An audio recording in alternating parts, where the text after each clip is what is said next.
Hi, welcome to Thinking Green. I'm Rana, and this week is kind of unusual. This week and a half, the Martin Luther King Day holiday was yesterday. Uh, Next week, there will be an announcement about the state of nuclear risk in our world, and the main reason we're having this show is that on Thursday of this week, the treaty on the prohibition of nuclear weapons, it will be commemorating its fifth anniversary of entry into force. So I am joined today by Frida Berrigan and Madeline Labriola. Madeline is a member of Pax Christi Rhode Island, an organization that has partnered with our Southeast Connecticut group on many occasions. And we'll talk about, I guess, all of the above, but especially about nuclear weapons. So welcome, both of you. Thank you. Thanks so much. Good to be with both of you. Yeah, it should be fun. So, although the topic I was going to say the topic. But so I guess, Frida, I guess I'll start with you, and maybe you can give just a history of nuclear weapons in our country and the world, and also attempts to curb the use of nuclear weapons.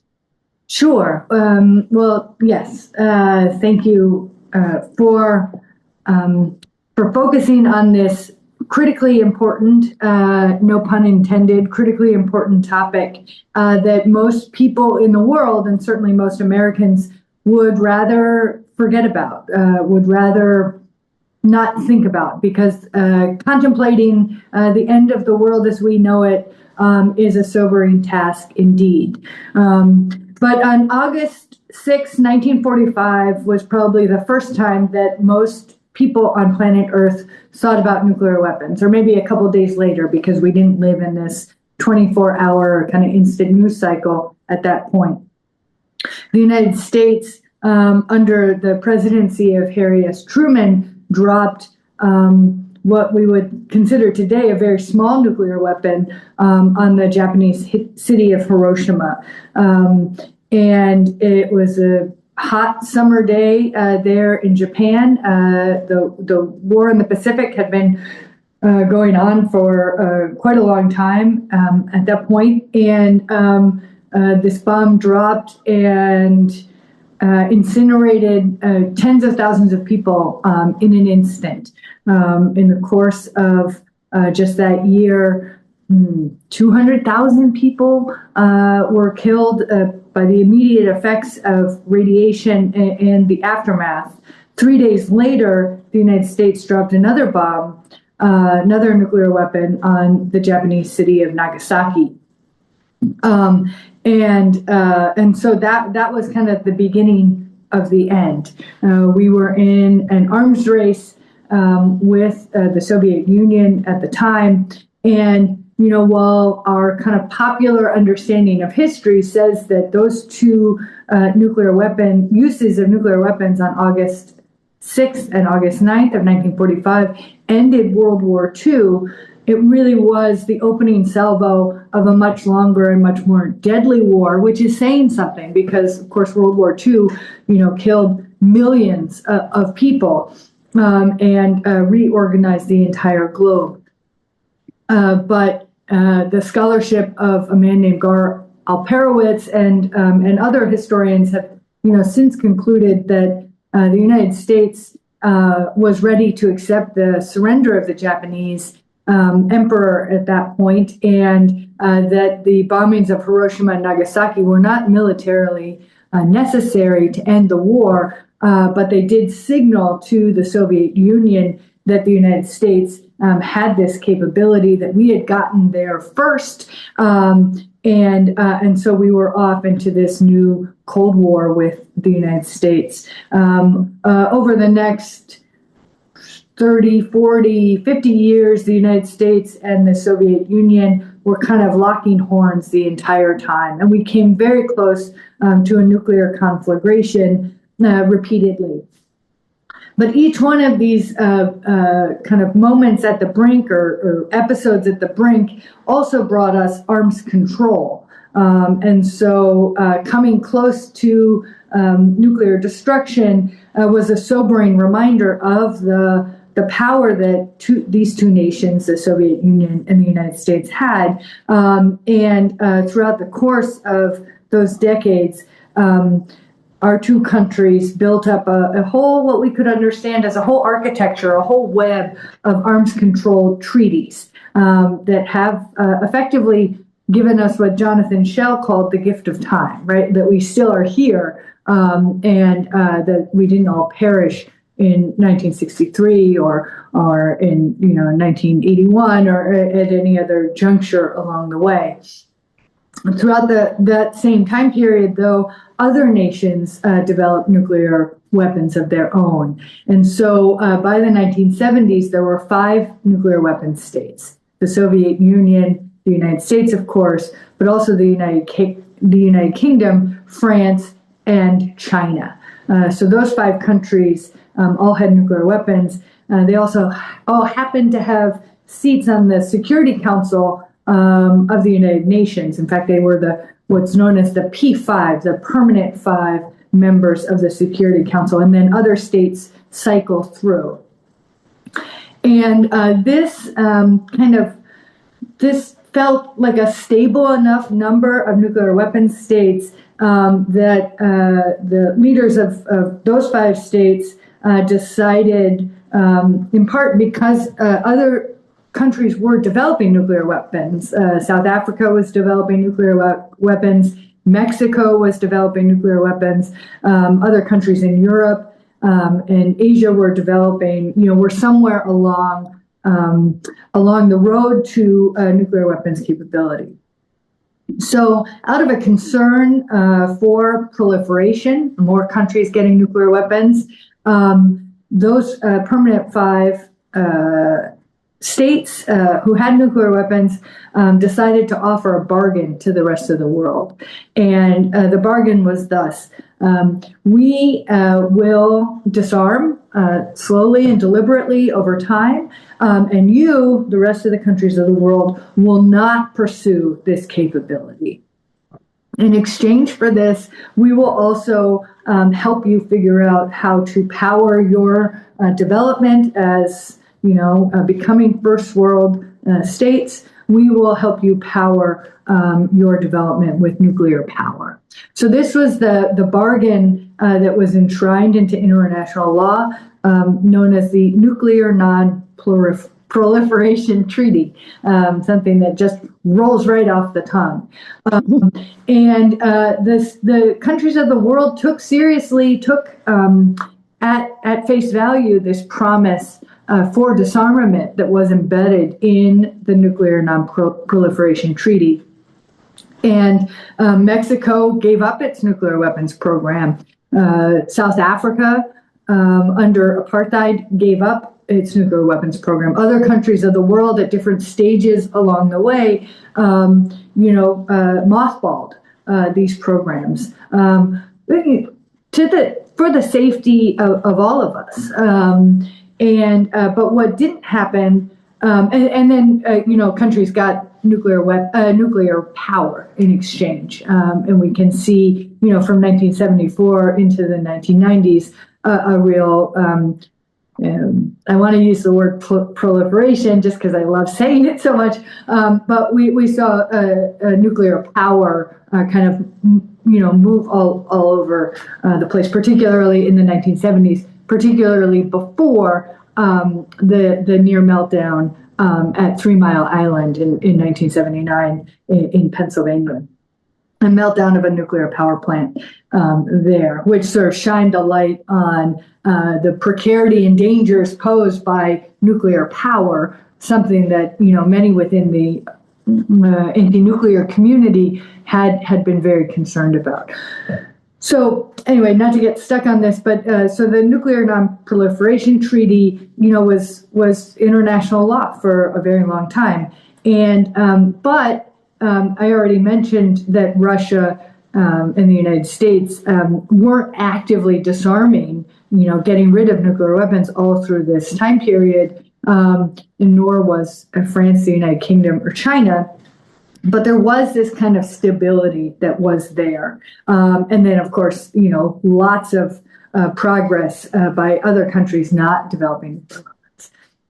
But the treaty frayed. And now we have 9 nuclear weapon states. The 5 I've already mentioned, and then India and Pakistan, which are long-term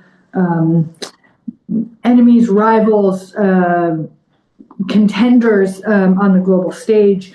They developed nuclear weapons kind of in parallel to one another, and with the help of different states that already had nuclear weapons.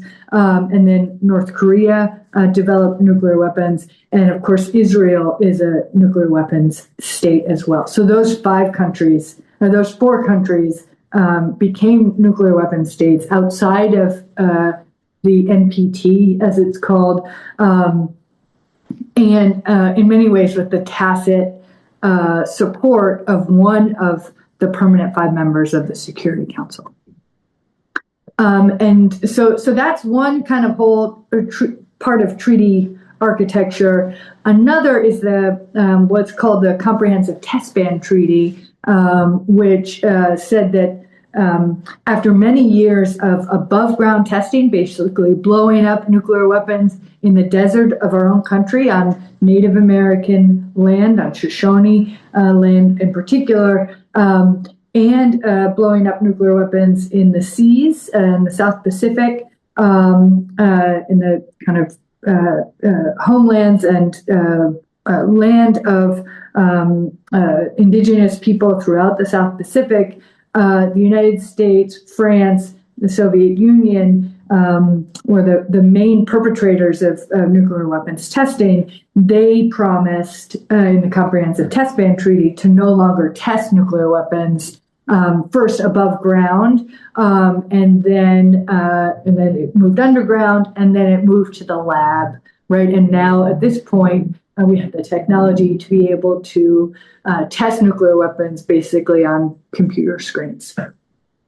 So those were those are, and then there's the Anti-Ballistic Missile Treaty, and kind of whole the START treaties, which are between the Soviet Union, now Russia, and the United States around strategic disarming, kind of step by step. Going down in our holdings and checking on each other's nuclear weapons. The ABM, the START, the CTBT, the NPT, all critiques aside, this apparatus of treaties resulted in 80% of the nuclear weapons that were on the planet, in 1960 or 1967, for example, are now gone. Right? They've been disarmed. They've been eliminated, and that is a huge triumph of international law and international cooperation. And then things kind of came to a standstill. And into the breach came civil society. And I'm kind of moving my way to the Treaty on the Prohibition of Nuclear Weapons. And that treaty came about in a very different way than all of these other treaties that were agreed to between the large powers, between the superpower contenders, the United States and Soviet Union, or between the countries that had nuclear weapons and had this permanent seat and power within the Security Council within the United Nations. The Treaty on the Prohibition of Nuclear Weapons came up from the grassroots, came up from civil society, came up from what we can understand as the other superpower, right, which is global public opinion against the threat of nuclear annihilation. So it was organized, from the global south, from the countries most impacted by nuclear weapons testing, by kind of the the places where the Cold War was quite hot in terms of the proxy wars that the United States and the Soviet Union fought throughout the Cold War. And it said enough is enough. We don't want any more nuclear weapons. We don't want the testing of nuclear weapons. We don't want the mining for nuclear weapons, which happens in Niger and other countries in Africa primarily, and in the deserts of the United States. We don't want nation states to threaten the use of nuclear weapons, to hold out first use of nuclear weapons.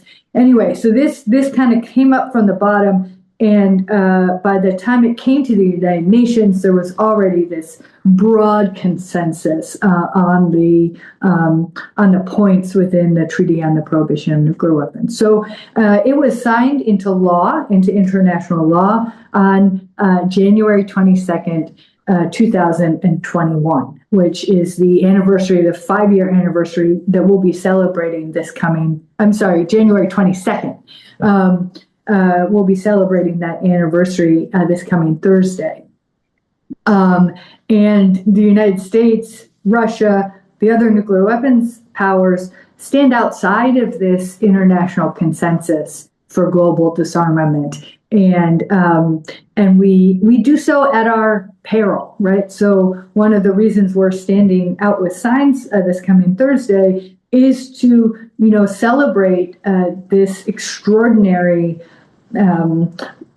international organizing effort that ICANN has been doing for all these years, to celebrate the work that they've done, to celebrate the leadership of the Global South on nuclear disarmament, and to call on our government and the governments of other nuclear weapon states to join this international consensus and to once and for all disarm, abolish nuclear weapons, and save the planet. So I have a couple of slides.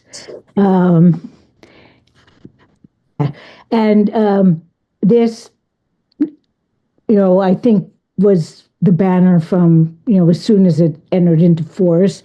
And as noted, ban development, testing, production, manufacture, acquisition, possession, stockpiling, transfer, control, receipt, use or threat to use, stationing or deployment of nuclear weapons. So it isn't just let's all agree not to drop these weapons on each other, but also to not be involved in the creation or the storing or the transporting of them.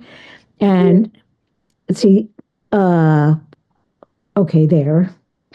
I don't know why that slide thing wasn't working, but so this is the map.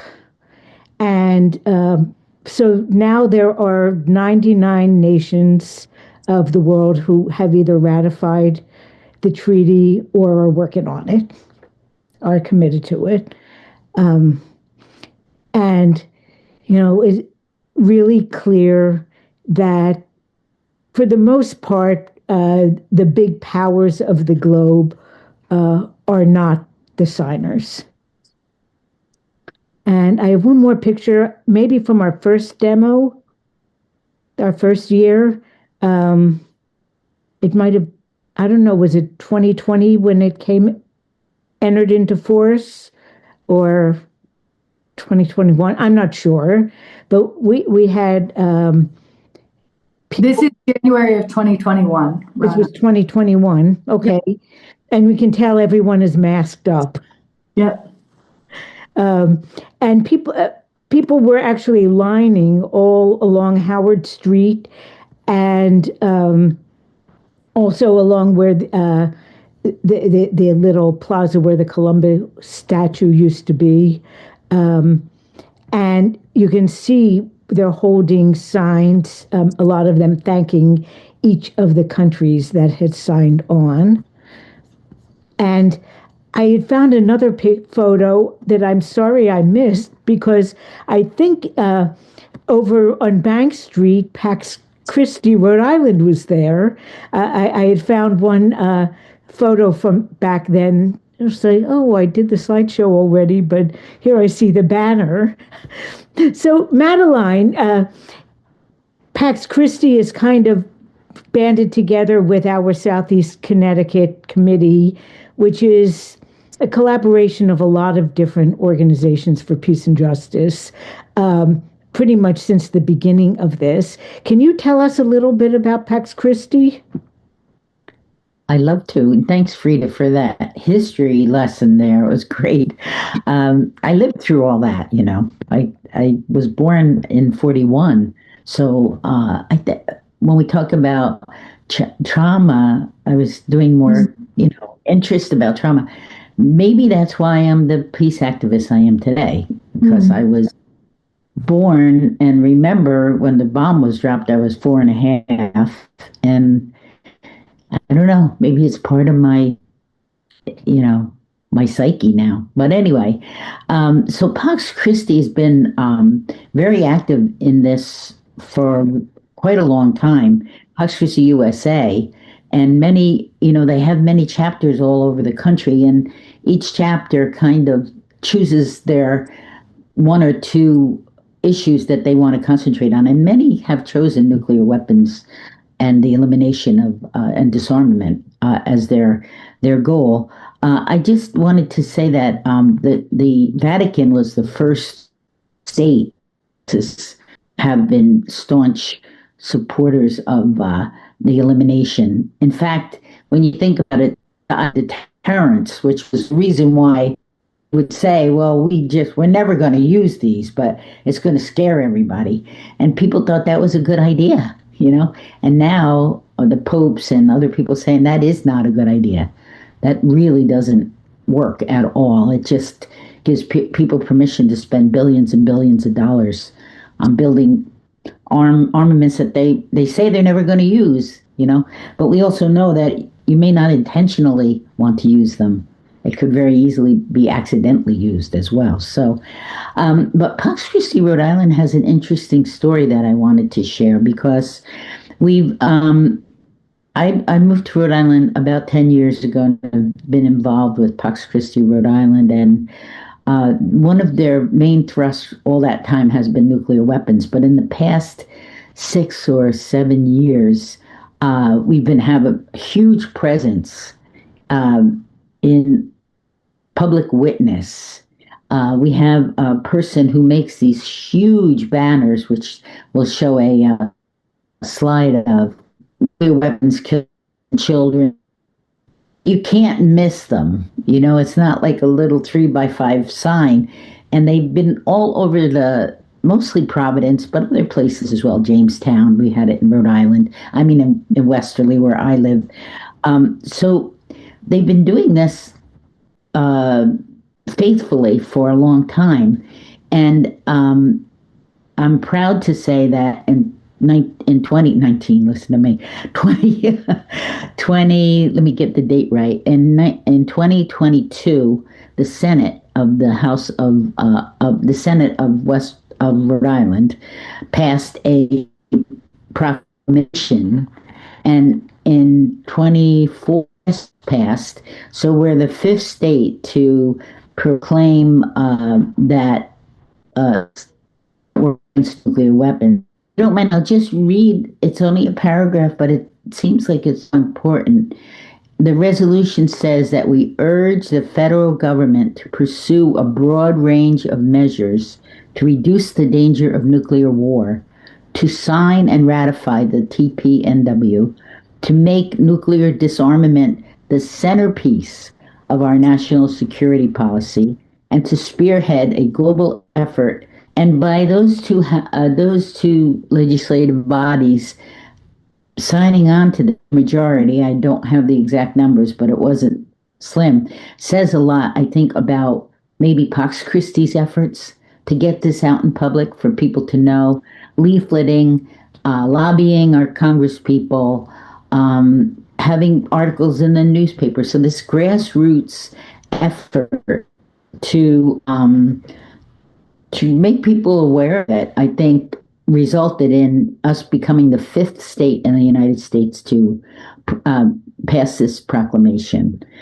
So I feel like it says a lot. I mean, what does it change anything on the world stage? Not really. Most people probably don't even know that a state can do this, but it does. I think something for the psyche of the people um, that are involved, and had the bus stop. You know how a bus stop has the enclosure. We had a bus stop ad there for I think at least 6 months, all over Providence. And I don't know, Rona, if you can Yeah, share I have a that. couple slides I'll show now. Here's the banner you mentioned, Yeah, and this is at Jamestown last on and this banner Hiroshima. has been 80. in New London, or one that looks like it has been in New London, I Yeah. believe. I've seen it, or this one definitely has been. This looks like it. Uh-huh. And we do this one on the Feast of the Holy Innocents. This was this year. There were only four of us. It was freezing cold, but we said the rosary out in the street. And even then, we're like, are we just blowing in the wind? But it's still, there's something about this public witness that I think is real positive. So, I'm convinced it makes a big difference, even if we don't know about it. As a lot of people who view this show know, Cal Robertson, who was our most visible longtime witness in Southeast Connecticut for several decades, and they actually wrote a front page story about him after he passed. And usually it's, politicos or, people, corporate bigwigs. But I think the persistent witnesses do actually gain more traction than you think. And you mentioned the bus yeah. enclosure. Mm. Wow.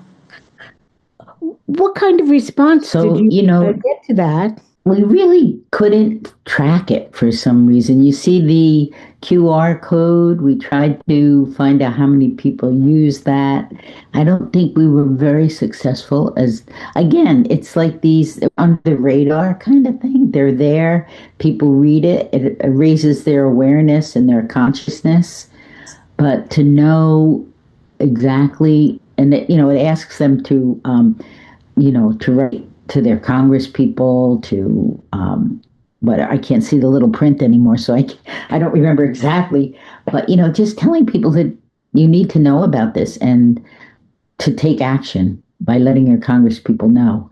So we've gone into Reed and White House's office, but they won't commit to anything. They stand by. It's unfortunate that I don't know right now if they would stand by, keep making weapons with the way the world is being divided up, but that's another story.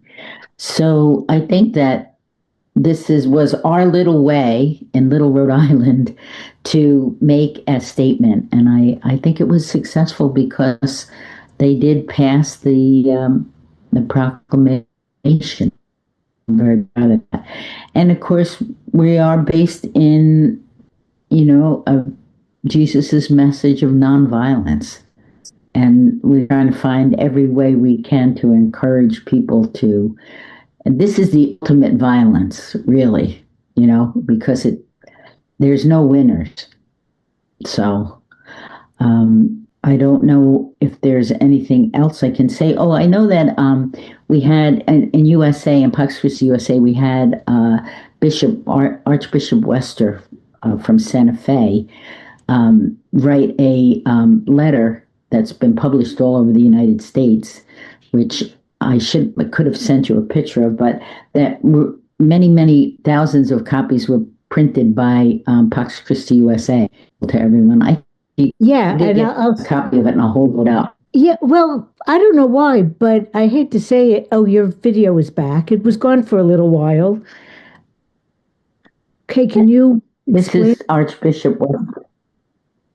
Yes, so this is Living in Light of Peace, and he went to Hiroshima and realized the relationship Santa Fe, New Mexico had to the production of nuclear weapons, and he wrote this beautiful letter to the people of the United States, and talks about, of course, the history, but also our role and our calling as Christians to work to bring an end to this. And it's a very powerful. Have you seen it, Rita? Yes. So that was another thing I think the church has been more positive about. And there's just, what it feels to me as a layperson and an older woman, that there's so many issues that are facing people today that somehow nuclear weapons gets to the bottom of the list. And I don't know if it's because it is such a frightening scenario, or that it's just, I don't know. What do you think, Frida? Why isn't it more in people's minds? Is it overload? What they call it, nuclear numbing. Remember that word? Yeah. I have a little bit of a theory that we in the U.S. have been incredibly privileged in terms of not really, most of us, experiencing that kind of battlefield on our own territory. I mentioned, as we were talking before we started, that I lived in Israel from 1969 to 74 and was there during the Yom Kippur War, and was not really very impacted. I mean, we had rationing, we had soldiers stationed nearby, but we didn't experience. I've never experienced being shelled or anything like that. But I think most Americans don't even have that level of experience. I see like the response to 9/11, which was an awful thing, but if you look objectively at the rest of the world, especially the global South, those people have experienced that sort of thing on a regular basis. So I think in a way we're ignorant and maybe remain willfully ignorant about the reality of what kind of damage. But I'll pass it on to you, Frida. You might have another theory. Yeah, no, I like that theory. I think it's almost like we're goldfish, right? And goldfish aren't aware that they're in water, right? And nuclear weapons, nuclearism, is the power that our privilege has been predicated on, for 80 something years, and everything that we sort of take for granted is protected by nuclear weapons. And I think more and more Americans are beginning to see, the brute use of force under the Trump administration, because he's so bold and unapologetic and brash about the use of power, economic power, military power. To this point, it's been conventional military power, but he's promised to restart nuclear weapons testing. He's increased nuclear weapons spending significantly, and his kind of sidelining of Europe, his attack on NATO allies means that the countries of Europe are now and of Asia are now considering developing nuclear weapons. Right? South Korea is like, well, maybe we should have our own. We should have our own nuclear hedge. Is the United States going to come to our aid against North Korea? Maybe not under President Trump. So I think there are new cracks in the facade. As the Trump administration is just so far out in front of U.S. public opinion about everything, about so much. And I think it's our job to connect that back to nuclear weapons, to the source of U.S. hegemony being the power to destroy the world many times over, and the hubris to consider it, right, to enshrine it in doctrine, to talk about a nuclear triad where we have nuclear weapons under the sea with the submarines built right here in southeastern Connecticut. We have air power with long-range bombers, and then of course we have intercontinental ballistic missiles. And so we can start a nuclear war, we can continue a nuclear war, and we have the temerity to assert that we can survive a nuclear war, and kind of launch the last, the planet-killing last salvo, in addition to the first. And so our whole strategic posture is about those three elements, and we spend so much in the service of that. And so I have a friend who's at the Catholic Worker in New Haven, and he says a nuclear bomb goes off in my neighborhood all the time, right? There's a direct link between the poverty that so many Americans suffer under and how much money we spend on nuclear weapons. ICANN just did a study of the nuclear weapons spending of the 9 weapon states, and found that together they spent $100 billion in 2024 on nuclear weapons, not on anything else related to the military. And so I like to think of every anti-poverty activist here in this country as a nuclear abolitionist, everybody working for the rights of immigrants as a nuclear weapons abolitionist, everybody kind of taking on, corporate personhood and corporate malfeasance as an anti-nuclear activist. Anybody kind of standing up in any kind of way, and we're seeing so many people do that right now, in defense of immigrants, in defense of, young trans people, in defense of everything that the Trump administration is taking aim at. I like to think of them all as anti-nuclear activists, because in defending life and human personhood, they are implicitly critiquing and saying no to nuclear weapons and the threat that nuclear weapons pose to the people of the world. And so, there was a recent poll done by YouGov that found that 47% of Americans think that a nuclear war is likely or very likely in the next 10 years.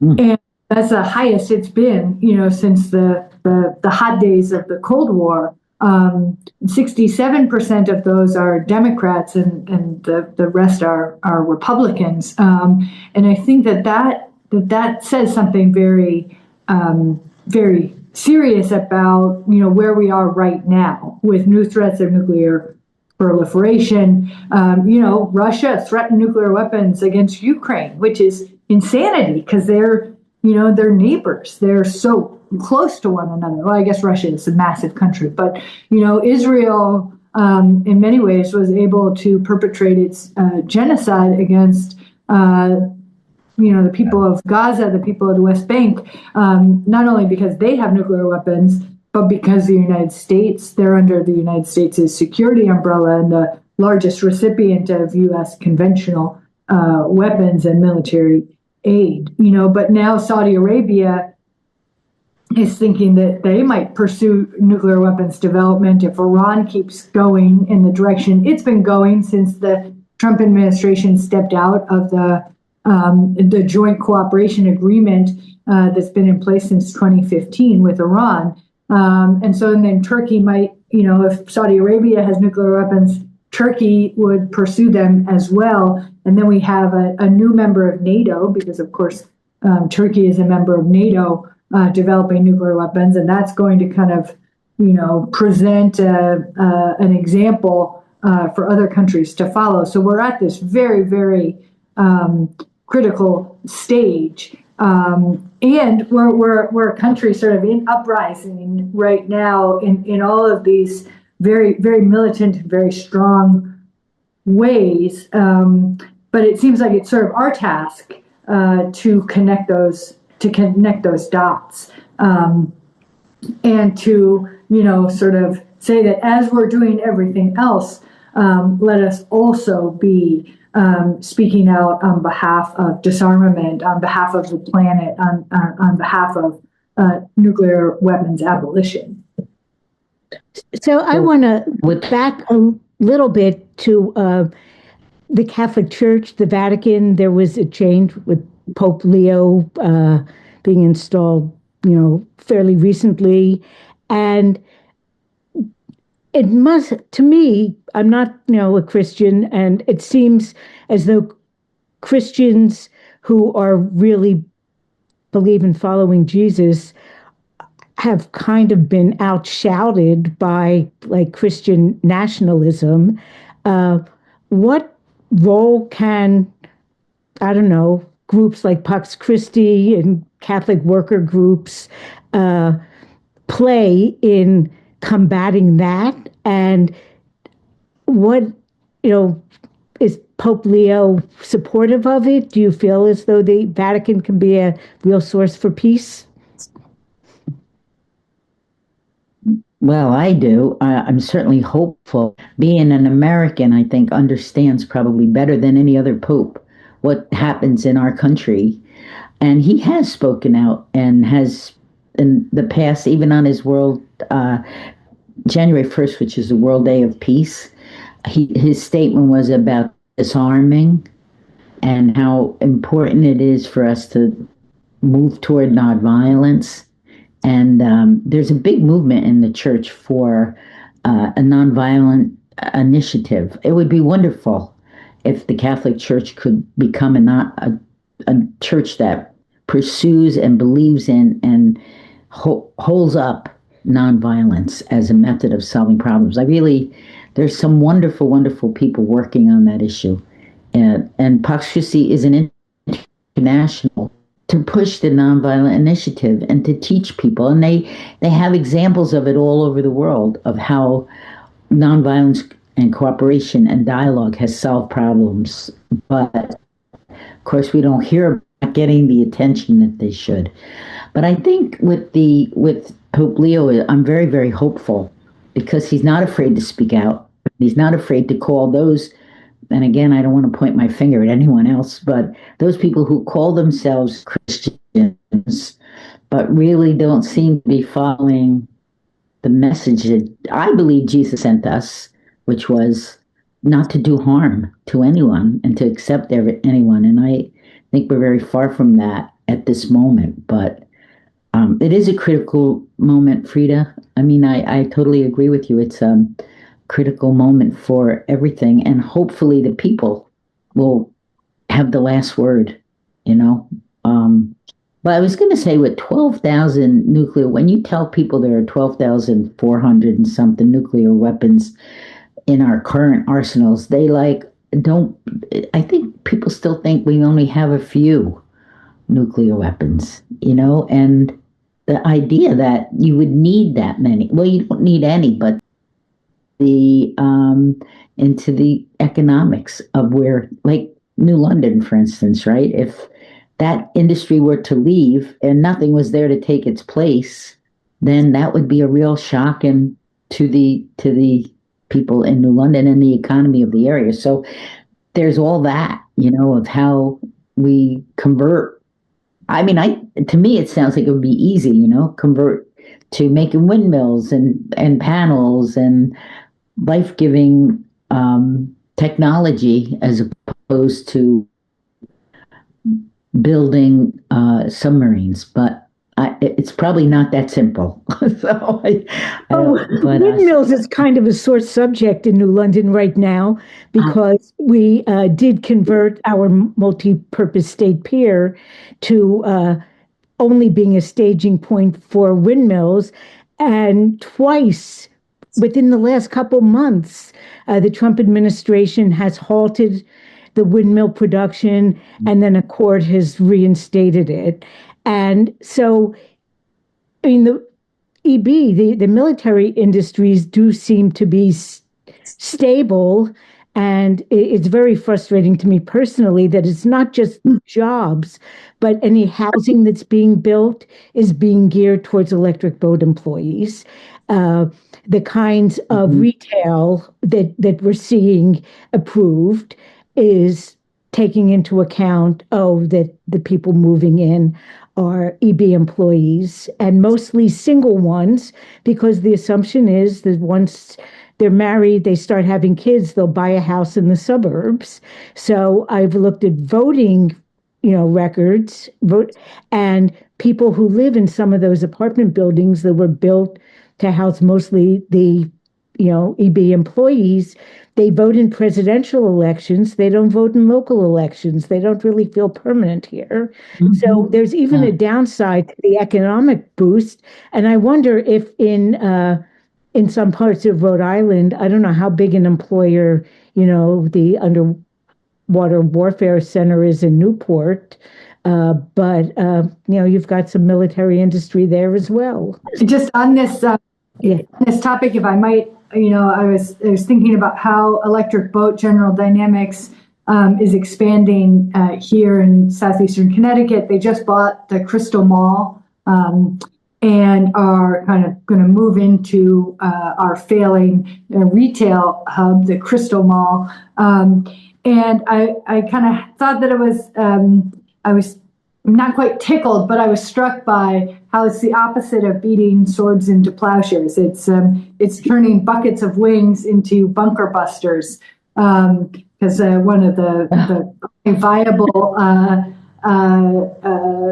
parts of the mall is Buffalo Wild Wings. It's a very busy part of the mall. But General Dynamics Electric Boat is the fifth largest weapons contractor in the world. And, in addition to building the new class, Trident submarines, and now this new class of Columbia, the Columbia class of nuclear-powered, nuclear-armed submarines, they're also, they do, not in this area, but they do build bunker busters. They do build all sorts of munitions, many of which were used to devastating effect by the Israeli Defense Forces in Gaza, including the BLU-113, which is a 5,000-pound conventional weapon, which is a bunker buster, and then ground-penetrating munitions, general-purpose bombs. And they also developed IDENT, which is a biometric database which U.S. immigration authorities use. They're one of the contractors that got a massive contract to build a so-called smart wall between the United States and Mexico during the first Trump administration. So this company has its hands in all sorts of things that people of conscience and people of faith, people of goodwill want to oppose, and they are way too comfortable in our community. And I think that while reaching out a hand of friendship to people who work there, we should, be doing even more to name and shame what General Dynamics Electric Boat produces. Because, to your point, Madeline, there is like so much scholarship that's been done, since the last days of the Cold War. So we're talking now, almost 30 years worth of work done on conversion, right? Like that there's so many problems that these smart, talented, driven people can be solving. They can make an asphalt that doesn't crack immediately, or, cars that look big and tough on the outside, but that are, sleek and energy efficient on the inside, windmills, solar panels, 21st century solutions to 21st century problems. It could help us figure out our garbage problems and our waste problems and so many things.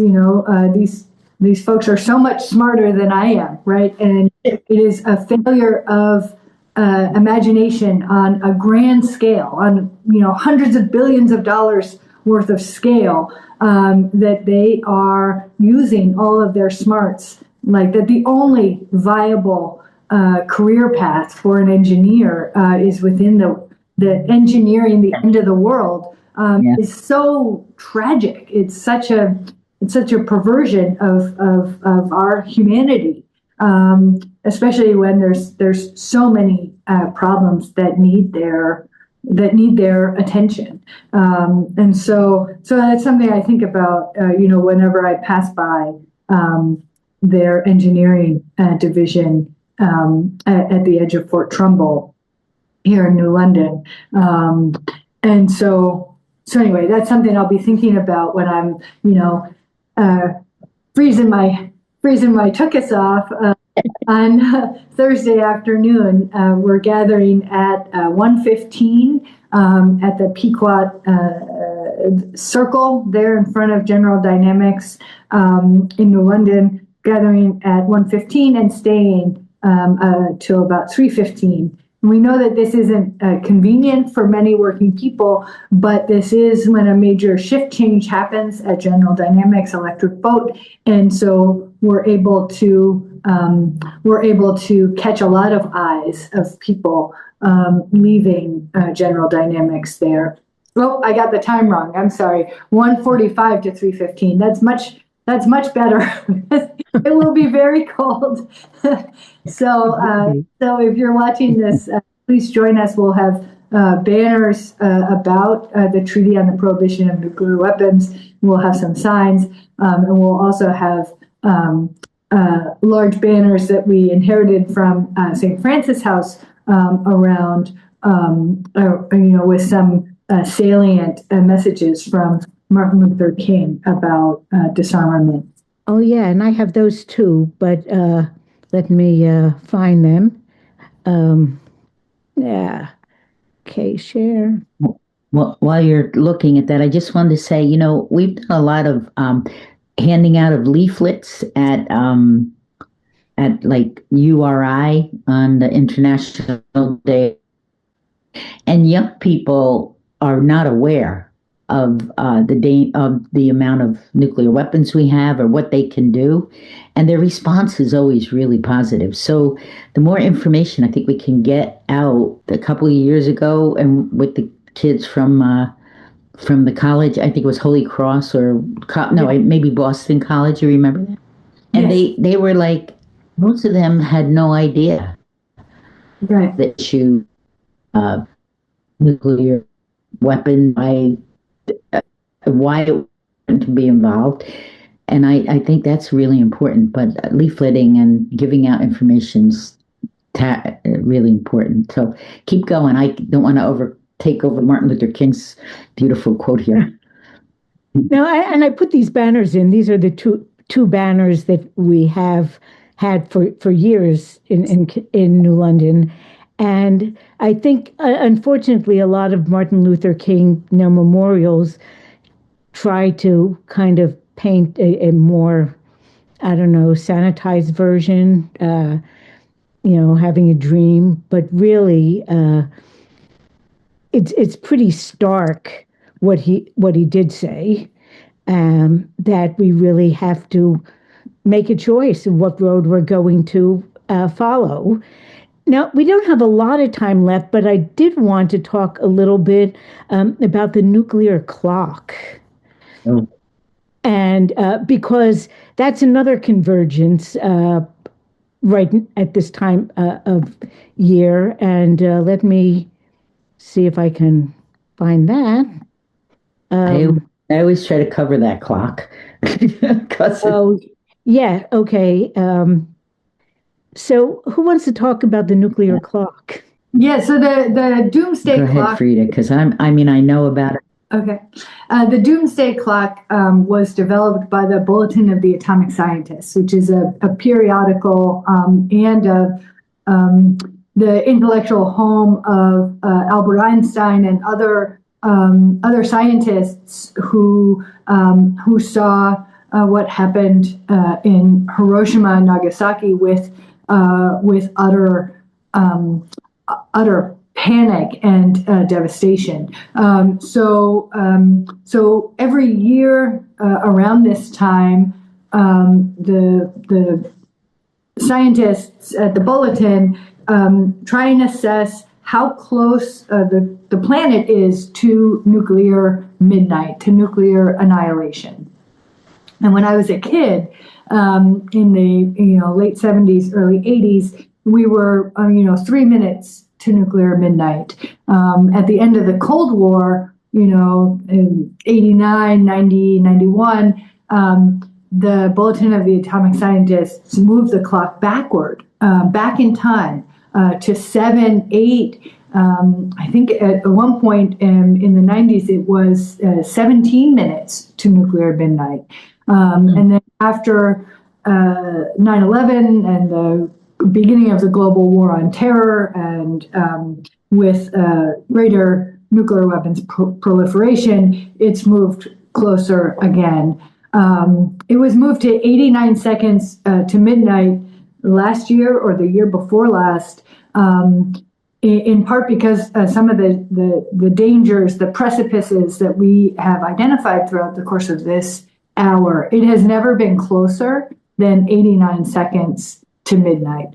And so at a certain point, the Bulletin of the Atomic Scientists also found that they had to incorporate another planet-destroying threat into their analysis, and that's the threat of catastrophic climate change, man-made climate change. And so they look at nuclear dangers and climate dangers, and draw hope, and move the time backward based on how successful the people of the world are in addressing these dangers. And now, again, under the Trump administration, as we step out of the Paris Accords on climate change and, our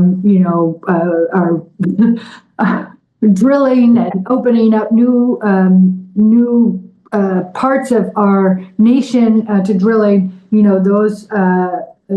those threats are in sharp focus as well. So, the expectation for January 27th, when they reveal the current time on the Doomsday Clock, my expectation is that we're going to move seconds closer to nuclear midnight. As we've been talking, it's hard to dramatize, the threat of nuclear war. And we know that people's response to something scary is to turtle and withdraw.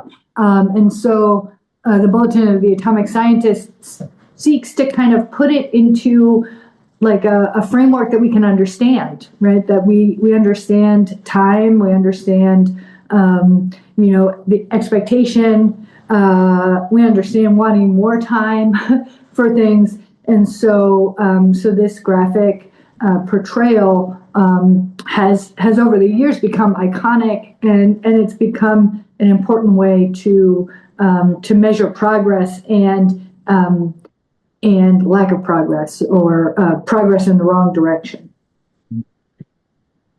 Well, thank you, though. That was not really inspiring of hope. I want to note, and I think it's been implied a lot, that the military is one of the biggest drivers of climate change that we have. If we all drove electric cars and put solar panels on, then the military would still be driving climate change. So thank you both. Did you want to say something, Madeline, about how people can get involved in Pax Christi? I did. Actually, you took the words out of my mouth. So there's a local chapter in Rhode Island, Pax Christi, Rhode Island, and based in Providence, but we meet on Zoom, so people can join us on Zoom from any state. I know there's none in Connecticut. I keep hoping I'll meet somebody that might be able to start it, but it's Pax Christi, Rhode Island. I never go to the website, but can I give out my email? Sure. So And we can put it in the notes under the video as well. So yes, you can give yours. email me. I'm mlabriola@mac.com. Very simple. And also I think they have a good website, very important organizations if you're interested in a faith-based reaction to this and work that you can do. And I don't know if you'll mention it, Frida, but ICANN is the international campaign for the abolish nuclear weapons, which is a really good organization and a group. And there probably are more than that, but those are the two that I kind of keep up with. So there's lots of ways people can get involved in this issue and other issues. So yeah, thank you for having me, Rona. I feel very honored to be with such wonderful people. Thank you. Well, we're really glad that you could join us today. We've tried to do this at least every other year to bring attention to it, and make it the subject a little bit more approachable because it is daunting. So thank you both. Join us on Tuesday if you wish, if you can, at this Rotary near the EB entrance, 145 on Thursday. And next week, just so people who watch this might be interested, Omar Scott Antar, who's been on the show in the past, will be on, and he will give updates on Palestine. I think it was this morning or yesterday, I think, that there were some tremors felt in the Dimona area of the Negev, equivalent to about 4.2 on the Richter scale. And it is uncertain whether it was caused by a small earthquake or by Israel testing weaponry. It is, it's known that there is a fault running through that area. Apparently, tremors could be felt as close as far away as Jerusalem. So we'll see. And it's one of those incidents that could impact the Doomsday Clock as well as the other factors. So Omar is really knowledgeable. He's a Palestinian American who's been on a few times. So thank you both, and we'll see you around New London and maybe in Rhode Island as well. Yeah. Thank you both. Good to be with you. Thanks, Frida. Thank you, Rona. I'm in Florida. I'll miss that, but next year I hope to be there. Okay. We'll look forward to seeing you. God bless. Take care. Bye. Bye.